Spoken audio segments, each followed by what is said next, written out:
What's up everyone? Today we're going to be taking a look at this GeForce GTX 1070 G1 Gaming from Gigabyte. This card is full of features such as Gigabyte's custom WindForce cooling solution with 3 fans, customizable RGB LED lighting, and a rather fancy and stylish metal backplate.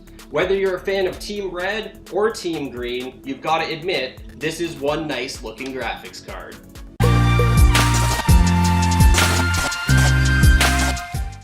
The GTX 1070 is based on NVIDIA's Pascal microarchitecture, which was first introduced way back in April of 2016. And in technology, that may seem like a hell of a long time ago. However, let me assure you that it is still very much relevant today. I mean, they haven't released anything since then, so how the hell can it not be? The GP104 GPU powering the GTX 1070 has 1920 CUDA cores. You get 8 GB of GDDR5 memory at 8008 MHz on a 256-bit memory bus. The card runs on PCI Express 3.0. For display output, you get a dual-link DVI-D port, an HDMI 2.0B port, and 3 DisplayPort 1.4 ports. Comes with a base clock of 1594 MHz in what they call gaming mode, and that boosts up to 1794 MHz. There's also an OC or overclocked mode at 1620 MHz base clock that will boost up to 1822. You can switch between these two modes in the Gigabyte Extreme Engine utility. In terms of power, you will need one 8-pin power connector, and Gigabyte recommends using a 500 watt power supply. The physical dimensions of this particular model from Gigabyte measure 280 millimeters long by 114 millimeters wide by 41 millimeters high. In terms of RGB lighting effects, the Gigabyte logo on the side of the card is fully customizable in RGB 16.8 million colors. And next to that, there's a little thing here that says fan stop. And anytime these fans stop spinning, that will light up in brilliant 16.8 million color customizable full RGB, just in case you need that. Just what kind of performance can this custom cooled, fancy backplate, customizable RGB LED video card provide? Let's go throw it into a test system and move on to my favorite part and play some games.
Jumping into our performance results, we're going to start things off with our 1920 by 1080p testing, kicking things off here with Grand Theft Auto 5. The GTX 1070 managed to keep the minimum FPS above 60 at all times, and we averaged about 90. In Doom, we managed a very high 127 minimum FPS and an average of 152, which is quite impressive in this graphically intensive title. In Rise of the Tomb Raider, our GTX 1070 was providing us with an average frame rate of about 56, dipping to as low as 43 at times, and in The Witcher 3 that average was about 59, dipping as low as 52.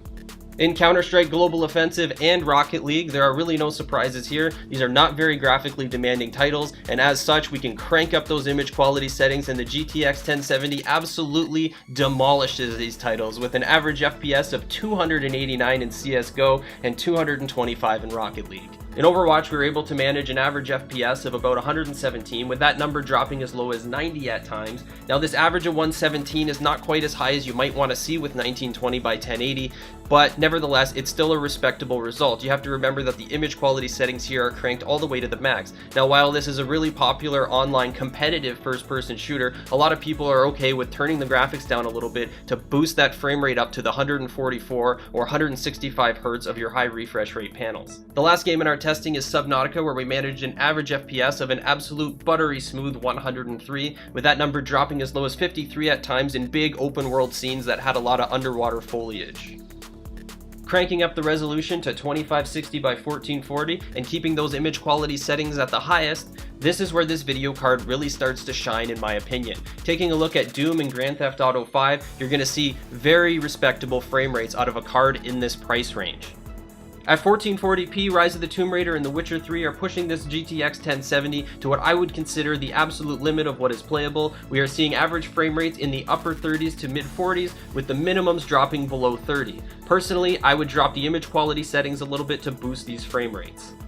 Unsurprisingly, we are seeing fantastic results in CSGO and Rocket League with the GTX 1070. It doesn't really matter if you're at 1080p or 1440p, this video card will absolutely destroy these titles. Increasing the resolution to 1440p in Overwatch, the frame rates take a significant hit, with averages down to 68 and minimums below 60 coming in at about 55. Finishing up our testing with Subnautica, we managed an average FPS of 97 and a minimum of about 41, with our resolution set to 2560 by 1440 and our image quality settings cranked to the max. At the time of shooting this video card can be purchased from most online retailers for about $430 to $450 US, and based on our performance results, I would say that's a pretty good deal. You really are getting a lot of GPU for your money here. For under $500, you're basically getting a video card that absolutely slaughters and destroys 1080p gaming and provides a fantastic 1440p gaming experience. And that will conclude our quick and in-depth look at the GeForce GTX 1070 G1 gaming video card from Gigabyte. I hope you found this video useful. If you did, consider giving it a thumbs up and subscribing to this channel for more product reviews just like this.